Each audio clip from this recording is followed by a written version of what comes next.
اعوذ باللہ من الشیطان الرجیم بسم اللہ الرحمن الرحیم اللہم صلی علی محمد وعلی آل محمد کما صلیت علی ابراہیم وعلی آل ابراہیم انک حمید مجید اللہم بارک علی محمد وعلی آل محمد کما بارکت علی ابراہیم وعلی آل ابراہیم انک حمید مجید رب اشرح لی صدری ویسر لی امری واحلل عقدۃ من لسانی یفقہوا قولی ربنا زدنا علما یا مقلب القلوب ثبت قلبی علی دینک آمین آمین یا رب العالمین۔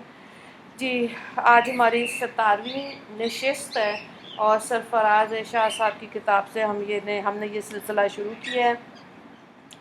آج کا موضوع ہے پرانی باتیں یاد رکھنے والے لوگ۔ تو اصل میں بات یہ ہے کہ ماضی اور مستقبل یہ دونوں انسان کی زندگی میں مشکلات پیدا کر دیتے ہیں، کیونکہ اگر انسان ماضی میں رہے گا تو اپنے حال کے حوالے سے کوشش نہیں کرے گا، اور اگر ماضی کی یادیں تلخ ہیں تو ایک بے سکونی کی طرف یہ یادیں اس کو لے کر جاتی ہیں۔ مستقبل کے سہانے خواب جب انسان دیکھنا شروع کر دیتا ہے تو وہ عملی طور سے ایفرٹ کرنے سے دور ہو جاتا ہے۔ اس لیے اللہ والے حال میں زندہ رہتے ہیں، یعنی آج میں زندہ رہتے ہیں، ٹھیک ہے۔ وہ جو وقت ہوتا ہے اس میں ہی صرف زندہ ہوتے ہیں، ٹھیک ہے۔ وہ اپنے ماضی کو بھلا دیتے ہیں، صرف اس سے سبق حاصل کرتے ہیں۔ ماضی کی تلخیوں میں اگر کوئی سبق تھا، کوئی ان کے لیے بہتری کی طرف لانے کی بات تھی تو اس کو وہ حاصل کرتے ہیں، ٹھیک ہے۔ اسی طرح اللہ والوں کے نزدیک مستقبل صرف ایک امید ہے، جانے پوری ہوتی ہیں یا نہیں کہ دیکھیں ایک امید پہ انسان زندگی گزارتا ہے، وہ اللہ کو پتہ ہے کہ وہ امید پوری ہوگی یا نہیں، اللہ تعالیٰ کو بہتر پتہ ہوتا ہے وہ ہمارے حق میں بہتر ہے یا نہیں، ٹھیک ہے۔ انسان تو ایک وہ ویلا شور مچا رہا ہوتا ہے نا، لیکن اللہ کو ہم پتہ ہوتا ہے کہ اس کے لیے کون سی چیز کس وقت زیادہ بہتر ہے۔ اس لیے اللہ والے حال میں جیتے ہیں۔ اگر ہم کامیاب ہونا چاہتے ہیں تو ماضی کو بھلا دیں اور اس سے حاصل شدہ سبق کو یاد رکھیں۔ اس سے کیا ہوتا ہے کہ انسان آج کے دور میں پالش ہو جائے گا، ہے نا، اور آنے والے کل کے بارے میں پر امید رہے گا، لیکن ساتھ یہ احساس بھی رہے کہ نہ جانے یہ امید پوری ہوتی ہے یا نہیں، اس لیے میں اس کی آس میں کیوں جیوں، میں آج پہ توجہ دوں گا۔ یہ کامیابی کا ایک بنیادی فارمولہ ہے جو انسان بہت سے لوگوں نے اپنی زندگیوں کے تجربے سے اس بات کو بتایا کہ ماضی اور مستقبل کے چکر میں اپنی زندگی کے حال کو ضائع نہ کیا جائے، کیونکہ حال ہی کل ماضی بننے والا ہے، اور حال جو ہے وہ جو ہمارا کل گزرا تھا وہ مستقبل بنے گا۔ تو اس لیے بہتر ہوتا ہے کہ حال پہ زیادہ توجہ دی جائے۔ وہ انسان جو ذہنی طور پر صحت مند نہیں ہوتا وہ ہر چیز میں منفی پہلو استعمال کرتا ہے، تلاش کرتا ہے، اور مثبت ذہن کی نشانی یہ ہے کہ وہ زندگی کے ہر پہلو میں مثبت پہلو ڈھونڈ لیتا ہے، لیکن اس کا مطلب یہ نہیں کہ وہ منفی پہلو نہیں دیکھتا، بلکہ وہ منفی پہلوؤں کے حوالے سے احتیاط برتتا ہے۔ وہ لوگوں کے درمیان خوشیاں بانٹتا ہے اور اپنی ناکامیوں کا بیان کر کے مایوسی نہیں پھیلاتا۔ اور آپ دیکھیں ہمارا تو مزاج یہ نا کہ ہم اپنی مایوسیوں کا ذکر زیادہ کرتے ہیں، غم کا ذکر زیادہ کرتے ہیں، دکھ کا ذکر زیادہ کرتے ہیں، اگلے کے کشکول میں ڈالتے جاتے ہیں یہ ساری، اور اس سے کس چیز کی بھیک مانگ رہے ہوتے ہیں؟ رحم دلی کی، ہے نا، کہ وہ ہمارے ساتھ کوئی چار لفظ اچھے بولے۔ بہرحال اپنے ان چیزوں کے لیے دکھ تکلیف کو ظاہر نہیں کرنا چاہیے۔ ایک بات ذہن میں رکھیں کہ جب انسان اپنی ناکامی اور مایوسیوں کی بات کرتا ہے تو در حقیقت وہ اپنی ہی توہین کر رہا ہوتا ہے۔ مجھے کیا نہیں ملا، کیا ملنا چاہیے۔ اس لیے مثبت ذہن کا مالک انسان تنہائی میں رب کے سامنے دل کھول کر بات کرتا ہے، تنہائی میں اللہ کے سامنے فریاد کرتا ہے، مجمع میں لوگوں کے سامنے اپنے دکھ نہیں بیان کرتا ہے، اور اکیلے میں کیا کہتا ہے؟ یا اللہ تیرے ہوتے ہوئے مجھے یہ دکھ ہو رہا ہے، مہربانی فرما مجھے اس تکلیف اور دکھ سے نکال دے۔ مثبت ذہن کی ایک نشانی اور بھی ہے کہ وہ کسی انسان کے سامنے دل کھول کر نہیں رکھے گا۔ اس کے ہیلدی مائنڈ سے جو بھی وائبس خارج ہو رہی ہیں اس کی وجہ سے وہ جس جگہ بھی جائے گا وہاں کا ماحول خوشگوار ہو جائے گا، اس میں ایک زندگی ایڈ ہو جاتی ہے، لوگ اس کی صحبت میں خوشی محسوس کریں گے۔ اکثر ہمارے قریبی رشتہ داروں عزیزوں میں ایسے افراد ہیں جو صرف موڈ سوئنگ کے شکار ہوتے ہیں، صرف موڈ کے حساب سے زندگی گزار رہے ہوتے ہیں۔ ایسے لوگ نفسیاتی الجھنوں میں مبتلا ہوتے ہیں، اور پھر کیا ہوتا ہے، ان کے جو تانے بانے ہوتے ہیں ان کے بچپن کے ساتھ جڑ رہے ہوتے ہیں۔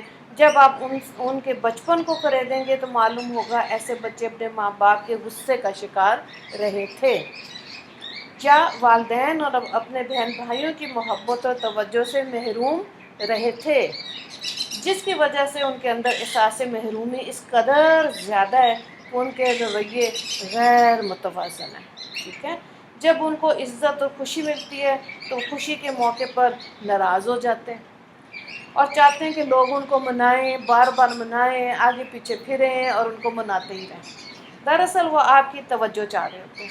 اصل میں یہ ہوتا ہے، اٹینشن سیکر ہوتے ہیں، توجہ طلب کرنے والے ہوتے ہیں، اس میں ان کا کوئی قصور نہیں ہوتا، اصل میں وہ لاشعوری طور پر ایسا کر رہے ہوتے ہیں۔ ان کی ذہنی اذیت کو سمجھتے ہوئے ان کے ساتھ ہمدردانہ رویہ اختیار کریں۔ ٹھیک ہے، جیسے ہم مریض کی عادت کرنے جائیں تو اس کے سخت رویے کا برا نہیں مناتے، کیا سمجھتے ہیں کہ جو اس کے موڈ سوئنگز ہیں، اور ایسے شخص کا برا منانے کی بجائے سوچیں کہ یہ بیچارہ کتنا مجبور ہے، ذہنی طور پہ اسے تکلیف پہنچی ہوئی ہے، اس لیے اس کا رویہ ایسا ہو گیا۔ آپ ایسے شخص کو ہمدردی اور توجہ چاہیے ہوتی ہے، آؤٹ آف دا وے جا کر پیار کا اظہار کرنا چاہیے، وہ دن بدن ٹھیک ہو جائے گا۔ اسی طرح دیکھیں، اگر ڈاکٹر کی ایک مسکراہٹ یا اچھے لہجے سے اس کا بات کرنا مریض کا آدھا غم دور کر دیتا ہے، تو کوشش یہ کرنی چاہیے، یہ ایمپتھی ہے، یعنی احساس، یعنی رحم دلی، اور یہ بہت ضروری ہے۔ اس کو ایک مثال سے سمجھیں کہ اسلام میں اگر کوئی روٹی یا مال و زر چوری کرتا پکڑا جائے اور وہ ثابت کر دے کہ اس کے پاس پیسے اور کھانے کے لیے کچھ نہیں تھا، تو اب قاضی اس کو سزا نہیں دیتا، ٹھیک ہے، بلکہ اس کا بیت المال سے وظیفہ مقرر کیا جاتا ہے۔ پہلے تو بیت المال سے ہوتا نا، آج بھی بہت سے ملکوں میں بیت المال سے یعنی کہ گورنمنٹ کی طرف سے سٹیزنز کو، جو اولڈ سٹیزنز ہوتے ہیں یا بچے ہوتے ہیں، ان کا ڈائپر اور یہ دودھ کا خرچہ جو ہوتا ہے وہ حکومت دے رہی ہوتی ہے۔ تو یہاں پہ بھی اس مثال سے سمجھایا گیا ہے کہ اگر وہ اتنا مجبور تھا کہ اس کے پاس پیسے ہی نہیں تھے تو پھر کیا ہوتا ہے، بجائے اس پہ غصہ کرنے کے حکومت اس کے لیے ایسے موقع فراہم کرے گی، یعنی بیت المال سے اس کا وظیفہ مقرر کرے گی۔ ٹھیک ہے، اور دیکھیں مینجمنٹ کے حوالے سے دیکھیں، جب کوئی فیصلہ کیا جاتا ہے تو صورتحال کو مد نظر رکھا جاتا ہے، اگر صورتحال کے تناظر کے بغیر دیکھیں تو فیصلہ غلط محسوس ہو سکتا ہے۔ تو اس لیے جب کوئی مشکل پریشانی آتی ہے تو ٹوٹل سچویشن کو مد نظر رکھتے ہوئے ہی گھروں، دفتروں اس کا فیصلہ تب کرنا چاہیے۔ مثال کے طور پہ اگر دفتر میں کوئی ماتحت ہے، بہت ہی فرما بردار ہے، ایک دن اچانک سے بد تہذیبی کا اس نے مظاہرہ کر دیا، تو پہلا رد عمل یہ ہوگا ہمارا کہ اس کو سزا دی جائے، اس کو معطل کر دیا جائے۔ لیکن اگر دفتر میں ایسا ایمپتھی والا غم خواری کا مظاہرہ کریں گے، اس کے کلوز دیکھیں گے، اس کی وجہ دیکھیں گے، کس وجہ سے اس نے اس بدتمیزی کا مظاہرہ کیا ہے، تو پتہ چلے گا کہ اس کے بچے کی گھر میں طبیعت ناساز ہے، یا اس کے جس کی وجہ سے اس کا تھریش ہولڈ جو ہے وہ بہت نیچے چلا گیا، اس کے اندر برداشت جو تھی وہ کم ہوگی، اس کی وجہ سے اس نے یہ ایسا اس کا مزاج، اس کا رویہ دفتر میں ایسے ہو گیا۔ ٹھیک ہے، تو اس وجہ سے، لیکن اب یہ دیکھیں گھر کے اندر بھی اگر کوئی ایسی پرابلم ہوتی ہے نا کہ اگر نوکر سے کوئی غلطی ہوگی، بچے سے ہوگی، تو ایک دم اس کو شاؤٹ نہیں کرنا، سب سے پہلے وجہ ڈھونڈنی ہے، وجہ ڈھونڈنے کے بعد دیکھیں کہ کیا وجہ تھی کہ اس کا رویہ بدلا تھا اور اس کا جو رویہ تھا وہ نیگیٹو ہوا۔ نفس کی وجہ سے کشمکش انسان کے اندر پیدا ہوتی ہے، اس کو کیسے ڈیل کریں یہ سمجھنا ہے۔ ٹھیک ہے، یہ انسان کی فطرت کا حصہ ہے کہ جب انسان مشکل میں ہوتا ہے اللہ کو پکارتا ہے اور اس سے توبہ طلب کرتا ہے، لیکن جب وہ مشکل سے نکل جاتا ہے تو بڑی جلدی خدا کو بھولتا ہے نا، اور اس کو وہ یا اللہ سے کیے ہوئے وعدے بھی بھول جاتے ہیں۔ انسان ان وعدوں کو بھول کر اپنی پرانی راہوں پہ دوبارہ سے چل پڑتا ہے، انسانی فطرت ہے۔ لیکن اس کا یہ مطلب نہیں کہ انسان اس پریکٹس کو جاری رکھے۔ جب انسان اللہ کے بتائے ہوئے راستے اور اس کی تعلیمات پر چلتا ہے تو آپ صلی اللہ علیہ وآلہ وسلم کے توسط سے ہم تک بات پہنچتی ہے، تو اللہ پاک انسان کو اس کا اجر انعام اس دنیا میں دیتا ہے اور آخرت میں بھی ضرور دے گا۔ خوشحالی اور اچھے دنوں میں ہمیں اپنے نفس سے لڑنا چاہیے، کیونکہ اس وقت اپنے نفس کے پیچھے ہم چل رہے ہوتے ہیں۔ نیک اور خوف خدا رکھنے والے لوگ تب اپنے نفس سے یوں لڑتے ہیں کہ انہوں نے اپنے رب سے وعدہ کیا تھا کہ وہ اس غلط راہ پر دوبارہ نہیں آئیں گے۔ یہ انعامات اسی لڑائی کے 10 گنا انعامات دنیا میں اور 70 گنا آخرت میں ملتے ہیں، لیکن یہ 10 گنا انعامات بے پناہ ہوتے ہیں۔ اصل میں انسان کو اللہ کی طرف سے عطا کردہ انعامات کبھی بیٹھ کے سوچنے کا مزاج نہیں ہوتا، اس لیے شکایت کی طرف دھیان زیادہ جا رہا ہوتا ہے۔ حالانکہ انسان اگر اپنی نظر دیکھے، صحت دیکھے تو کتنا کچھ کر سکتا ہے اگر صحت اچھی ہے تو نا، اور اگر علم بھی حاصل کر رہا ہے۔ یہ نقطہ باہر کے لوگ سمجھتے ہیں، اسی لیے وہ والنٹیئر جابز بہت زیادہ کرتے ہیں، ہے نا۔ یہاں بھی فی سبیل اللہ کام کیا جا سکتا ہے اور کرتے بھی ہیں لوگ، ایسی بات نہیں ہے۔ پھر اگلی بات کو دیکھیں کہ دل و دماغ کی جنگ میں انسان کو کس کی پیروی کرنی چاہیے۔ اگر ہم دنیاوی لحاظ سے اس کو دیکھیں تو علامہ اقبال نے کہا، اچھا ہے دل کے ساتھ رہے پاسبان عقل، لیکن کبھی کبھی اسے تنہا بھی چھوڑتے۔ اس شعر کا مفہوم یہ ہے کہ بہتر ہے کہ کبھی کبھی عقل کو چھٹی دے کر دل کی بات مان لی جائے، ٹھیک ہے۔ بات یہ ہے کہ انسان کو دل و دماغ میں توازن قائم رکھنا پڑتا ہے۔ توازن کا مطلب کیا ہے کہ آپ ایک ایسا بلینڈ تیار کریں جس میں عقل اور جذبات ساتھ ساتھ چلیں۔ اچھا، جس میں ایک بات اہم ہے کہ عقل کی مقدار تھوڑی زیادہ ہو، جذبات کی تھوڑی کم ہونی چاہیے۔ اصل میں جنگ دل و دماغ کی نہیں بلکہ قلب و نفس کی ہوتی ہے، ٹھیک ہے۔ انسان کے جو اندر نفس ہے اور جو اس کا دل ہے، اگر بھائی اور دشمن کے بیٹے میں فیصلہ کرنا ہو تو نفس انسان کو اکساتا ہے کہ بھائی کے حق میں فیصلہ کرو، لیکن دل اور عقل کہتے ہیں کہ وہ فیصلہ کرو جو حق اور انصاف کی ہے۔ تو نفس اور ضمیر کی جنگ جاری رہتی ہے۔ اگر ضمیر سو جائے تو نفس انسان کو غلط راہوں پر لے جاتا ہے۔ تو مطلب کیا ہے کہ انسان دل سے اگر پوچھے گا نا تو دل جھوٹ بول سکتا ہے، کیونکہ دل میں ہے احساسات، لیکن اگر ضمیر کی بات سنے گا تو ضمیر جھوٹ نہیں بولتا۔ یہ سچی پکی بات ہے۔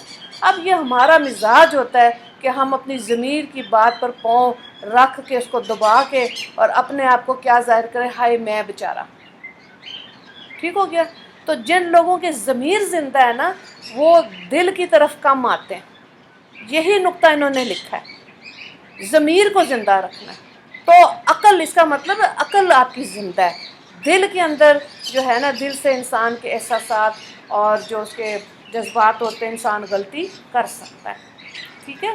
اگلی چیز کو دیکھیں کہ 40 عمر کی ایٹ دا ایج آف 40 اس کی کیا خصوصیات ہیں۔ انسان جب 40 سال کی عمر تک پہنچتا ہے تو اس سے ظاہر ہوتا ہے کہ وہ نہ صرف میچیور بلکہ کیا ہو جاتا ہے، معتبر ہو جاتا ہے۔ نبوت بھی اسی لیے 40 سال کی عمر میں ملتی ہے۔ آدمی معتبر ہو گیا، ٹھیک ہے، تب انسان دل کی بجائے ذہن سے سوچ رہا ہوتا ہے اور ذہن ہی سے اپنے آپ کو احکامات دے رہا ہوتا ہے۔ 40 سال کی عمر میں پہنچ کر انسان کی میچیورٹی، پختگی بہت اچھی لیول پہ آ جاتی ہے۔ انسان جب میچیور ہو جائے تو اس کے اپنے اندر جوانی والا غصہ، اس کے اندر جو اکھڑ پن ہے نا وہ چھوڑ دینا چاہیے۔ اب یہ وہی لوگ ایٹ دا ایج آف 40 چھوڑیں گے جن کے ضمیر زندہ ہے، جن کے دماغ، جو اپنے دماغ سے عقل سے زندگیاں گزارتے ہیں، ٹھیک ہے، وہ یہ چھوڑ دیں گے۔ ورنہ آپ بہت سی ایسی عورتیں دیکھتے ہیں جو 40 سال کی عمر میں بھی بچپنا ہوتا ہے ان کے اندر، ان کی گفتگو میں، ان کے لباس میں، ان کے اٹھنے بیٹھنے میں، بالکل ان کا بچوں والا حال ہوتا ہے، میچیورٹی ان کو چھو کے بھی نہیں گزرتی. یہ بری بات ہے. اچھا، انسان کو شعوری طور پر یہ کوشش کرنی چاہیے کہ وہ 40 سال تک سوبر ہو جائے، سمجھدار ہو، ٹھیک ہے، تبھی اس کو اس کی اس ایج میں فائدہ ہوگا. اور اپنی ہر عورتوں کی بات ہو رہی ہے تو عورتوں کو اپنی ہر سٹیج کو اچھے طریقے سے ایکسیپٹ کرنا چاہیے. اگر 40 کے ایج میں بھی عورت اپنے آپ کو نہیں سمجھ رہی، بچوں والا حال ہے، تو جو واقعی گھر میں بچے ہیں، کوئی 16 سال کی، 18 سال کی، 29 سال کی، 30 سال کی، اس کو کیا انسان گائیڈ کرے گا؟ وہ تو خود میچیور نہیں ہے. ٹھیک ہے، تو ایسی لو بالی خواتین میں کم بیٹھنا چاہیے. اب آپ دیکھیں کہ ایک ہوتا ہے جب اس کے 40 کے بعد کیا بڑھاپے کی اگر بات آ رہی ہے، میاں بیوی کی بات آ رہی ہے، تو زیادہ تر زندگی جو ہوتی ہے نا وہ سمجھوتا ہوتا ہے، یعنی کہ کمپرومائز کر رہے ہوتے ہیں.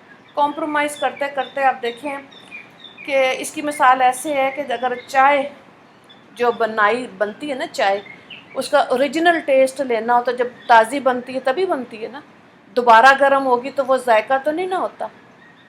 تو بالکل ایسا ہی ہے، یہاں پہ بھی یہی بات ہے کہ اگر کمپرومائز کیے گئے رشتوں کا پھر وہ مزہ نہیں رہتا. تو یہاں انہوں نے مصنف نے بڑی اچھی بات کی ہے، انڈرسٹینڈنگ ایٹیٹیوڈ لے کے آئیں، اپنے مزاج کے اندر کمپرومائز کے بجائے سمجھداری والی بات لے کے آئیں. تو اگر آپ بڑھاپے میں بھی جا رہے ہیں تو اب میاں بیوی ایک دوسرے کے ساتھ کمپرومائز نہیں بلکہ بہت اچھی انڈرسٹینڈنگ کے ساتھ گزار سکتے ہیں.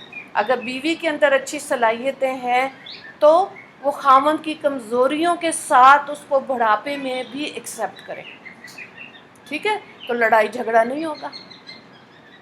تو انڈرسٹینڈنگ والے مزاج کی بات کہاں سے آئے گی؟ عقل سے، ضمیر سے، اچھے نفس سے. تو یہ اللہ سے توفیق مانگنی چاہیے. اور پھر یہ کہ اگر مرد بعض دفعہ یہ ہوتے ہیں کہ بہت زندگی میں بھاگ دوڑ کرتے ہیں، بڑا ایکسپوجر لے لیتے ہیں زندگی میں، تو ان کو چاہیے اپنی گھر والی کو، بیوی کو بھی اس ایکسپوجر میں ساتھ رکھیں. یہ نہیں ہے کہ دنیا خود ڈھونڈ رہے ہیں، بہت اچھے اعلیٰ مقامات پر جا رہے ہیں اور بیوی کو گھر میں ہی رکھا ہوا ہے، دبا کے ہی رکھا ہوا ہے، اس کو بھی سوچنے سمجھنے ہی نہیں دیتے، ایک پپٹ بنا دیا. تو پپٹ شو نہ کریں مرد بیویوں کے ساتھ، ان کی رائے کو احترام دیں. یہ مردوں کے حصے کی بات ہے، لیکن یہ کہ خواتین بھی دیکھیں کہ اگر مردوں کا مزاج ہے تو اگر ذہن اچھا ہوگا، ضمیر اچھا ہوگا، تو پھر ظاہر ہے اسلام کے پوائنٹ آف ویو سے اس کو ایکسیپٹنس آ جائے گی کمزوری کی، لوگوں کے رویے کی، لوگوں کے مزاج کی. تو اللہ تعالیٰ سے یہ توفیق مانگنی چاہیے، اور تبھی انسان دین پر بھی، یعنی کہ صرف دنیا کے لیے ایفرٹ نہیں کرے گا، وہ ساتھ وہ عورت جو ہے نا دنیا کے ساتھ اپنی آخرت کو میں وسعت ڈال رہی ہوتی ہے، اپنے آخرت کو خوبصورت بنا رہی ہوتی ہے، اپنے آخرت کے درجوں کے لیے کام کر رہی ہوتی ہے، اور دنیا کے معاملے میں صبر کر رہی ہوتی ہے. تو اس سلسلے میں ہمارے دین نے بڑی مدد کی. جیسے کہ ہمارا دین کہتا ہے کہ راستے سے پتھر بھی ہٹانا نیکی ہے. اس لیے ضروری نہیں ہے کہ ہمارے پاس بے شمار وسائل ہوں. ہم میں سے ہر آدمی کسی نہ کسی طرح سیکھ رہا ہوتا ہے، ٹھیک ہے، کتابوں کے ذریعے، بعض دفعہ جو ہمارے بڑے بزرگ ہیں ان کے ذریعے، بعض دفعہ جو ہمارے خدمت گزار ہیں، ہیلپر ہیں، ان کے بھی اچھے مزاج ہوتے ہیں، ان سے بھی انسان سیکھ رہا ہوتا ہے. تو جب ہم یہ سیکھ رہے ہوتے ہیں تو پھر یہ اچھی بات ہے کہ اپنے عمل میں لانے کے بعد اس کو دوسروں کو بتائیں. ٹھیک ہے، یہ اللہ کی توفیق سے ہی ہوتا ہے. ایک تو یہ بات ہے نا کہ انسان نے کتاب پڑھی، اس سے جو علم لیا اس کو سیکھا، اب سیکھ کے اگر وہ بات دل کو لگی ہے تو پھر ضمیر کو زندہ کرنے کی بات ہے. سچ بولیں اپنے آپ سے. یہ میں بار بار کہتی ہوں کہ دیکھیں، جب عورت اپنے آپ سے سچ بولے گی نا، اپنی ضمیر کے ساتھ سچ بولتی ہے، تو دل اور دماغ اور اس کی سراؤنڈنگز، اس کا جو اس کا آرا ہوتا ہے، سب میں خوشی آ جاتی ہے، سب میں ہمت طاقت آ جاتی ہے. اور اگر سوچیں ہی نیگیٹو ہوں تو بس پھر وہ تھکی ہوئی، ہاری ہوئی، مایوس عورت ہوتی ہے، دنیا سے اس کا دل اچاٹ ہو چکا ہوتا ہے. تو یہ زندگی بے حد خوبصورت چیز ہے. اپنی سانسوں کی، اپنی زندگی کی قدر کرنی چاہیے اور حال میں جینا سیکھیں. اگر ماضی کی کوتاہیوں کی طرف ہی نظر رکھیں گے تو مستقبل اچھا نہیں ہو سکتا. ماضی میں اگر تلخ کلامیاں ہیں یا بد زبانی ہے تو اللہ سے معافی مانگتے ہوئے اس کو بھول جائیں اور آگے کے لیے اچھا وقت گزاریں. یہ بہت ضروری ہے. ٹھیک ہے نا؟ بے شک وہ ہمارے بہن بھائی ہیں، بے شک وہ ہمارے رشتہ دار ہیں، بے شک وہ جہاں ہم کام کرتے، جیسے لیڈیز، ورکنگ لیڈیز ہیں، ان کا اسکول ہے، ہاسپٹل ہے، آفس ہے، جہاں کہیں بھی ہیں. تو اپنے اندر، لوگوں کے اندر کی بات نہیں ہے، لوگوں میں تو سراؤنڈنگ میں سمجھ لیا نا کہ کہیں نہ کہیں کوئی کمی رہ گئی. اپنے مزاج کو ایسے بنا لیں کہ اس کمی کوتاہی سے خود کو باہر نکال لیں بس.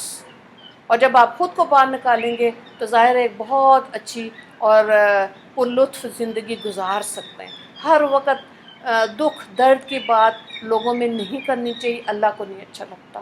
ہر وقت تکلیف کی بات نہیں کرنی چاہیے، ہر وقت یہ جملہ نہیں بولنا چاہیے کہ کیا مصیبت ہے، اتنا مشکل پڑ گئی. یہ الفاظ اللہ کو نہیں اچھے لگتے. یہ وہ الفاظ ہیں جن کا بوجھ ہمارے ہی اوپر آ رہا ہوتا ہے. ٹھیک ہے؟ تو شکر گزاری والی جو ہے نا زندگی گزاریں. اور اس کے لیے بہت ضروری ہے کہ حال کے اندر، یعنی کہ آج کے اندر جتنی نعمتیں ملی ہیں، آپ نے اچھا کھانا کھایا ہے، ضرور الحمدللہ پڑھیں، ضرور اللہ کو کہیں کہ یا اللہ یہ مجھے ہضم ہو جائے. ٹھیک ہے؟ نہ کانسٹیپیشن ہو، نہ ڈائریا ہو. تو بس جب کھا کے آپ نے اللہ سے دعا مانگ کے ہضم کر لیا تو آپ کہیں یا اللہ اسی کھانے میں مجھے طاقت عطا فرما دے، اور اب آپ بھاگ بھاگ کے نیکیاں کریں. ٹھیک ہے؟ تو اتنی چھوٹی چھوٹی چھوٹی چھوٹی چیزوں پہ اللہ کا شکر ادا کرنا، یہ ہمیں کرنا چاہیے. اور شکر اللہ کا، اس کا ذکر اللہ کے آگے کرنا چاہیے کہ اللہ کا شکر ہے دور سے سائن بورڈ لگا ہوا تھا، آج بغیر این کے سارا پڑھ لیا، تو اللہ نے ابھی اس کا مطلب ہے نظر قائم رکھی ہوئی ہے. ٹھیک ہے؟ اور اگر کوئی گھر کے اندر کام کر رہے ہیں تو شکر الحمدللہ کر کے بھاگ بھاگ کے محنتیں کریں. تبھی ہماری بہو بیٹیاں سیکھیں گی کہ بولنے سے زیادہ امی جی خود ہی کام کر رہی ہیں، تو اس کا مطلب ہمیں بھی اٹھ کے کھڑے ہو جانا چاہیے. یہ بہت ضروری ہے. ٹھیک ہے؟ تب انسان کی صحت قائم رہے گی. تو اللہ تعالی ہمیں ماضی کے پچھتاووں میں سے نکال کے اور مستقبل کی ناکام امیدوں میں سے نکال کے کامیاب حال میں زندہ رہنے کی اللہ تعالی ہمیں توفیق عطا فرمائے. وہی ہمارا خوشگوار ماضی بن جائے گا اور وہی ہمارا خوشگوار مستقبل بن جائے گا. اللہ تعالی ہمیں اس کی سمجھ عطا فرمائے، عمل کی توفیق عطا فرمائے، اور خوبصورت بات کہنے کے لیے اللہ تعالی ہماری زبانوں میں اثر عطا فرمائے. وآخر دعوانا ان الحمد للہ رب العالمین. اللہم اغفر للمسلمین والمسلمات والمؤمنین والمؤمنات. السلام علیکم ورحمۃ اللہ وبرکاتہ.